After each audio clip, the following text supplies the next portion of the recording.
A finding that we're just working on at the moment that we're hoping to publish soon is one of those instances where I thought, right, there's no way that this affects consumer judgments, and lo and behold, it does.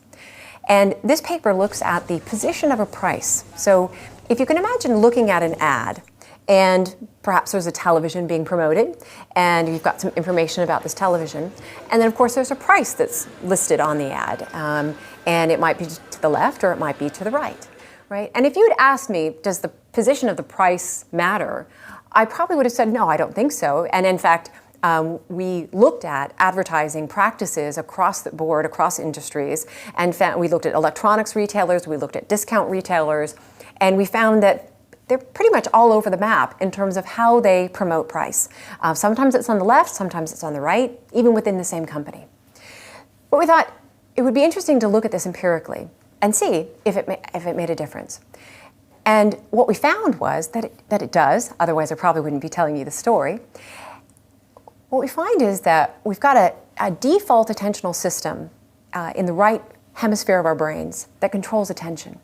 And it means that there's a disproportionate amount of attention that's focused on our left visual field. There's this very funny sort of crossover effect, not terribly relevant to business, but it does impact sort of how our brain impacts how we perceive things. And so we have this default attentional system that leads us to focus on the left visual field. And it's actually thought that's probably why most cultures read left to right. And if they don't read left to right, they process numbers left to right, they read music left to right. So it might all come back to the same thing. And sure enough, when we put an ad on the face of a refrigerator in a convenience store for a refrigerated beverage, an iced tea product, when we put the price on the left, people wouldn't buy the product. And the thought was that here we're putting the price in that visual field that everybody looks at. We're putting it where people attend to. And so suddenly price is really salient.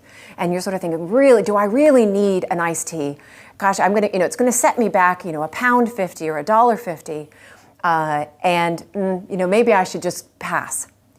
But if we put it on the right of the ad, same refrigerator case, same convenience store, but we put the price on the right, lo and behold, what we see is that people will buy that iced tea. They're more likely to buy the iced tea now that when the price is on the right than when it's on the left. And we've replicated it for Coca-Cola and some other beverages. We're very lucky we have an industry partner that runs a convenience store, and they've been very, very accommodating. But we've replicated it several times. So we find this effect, this default attentional system is leading to a bias towards the left visual field.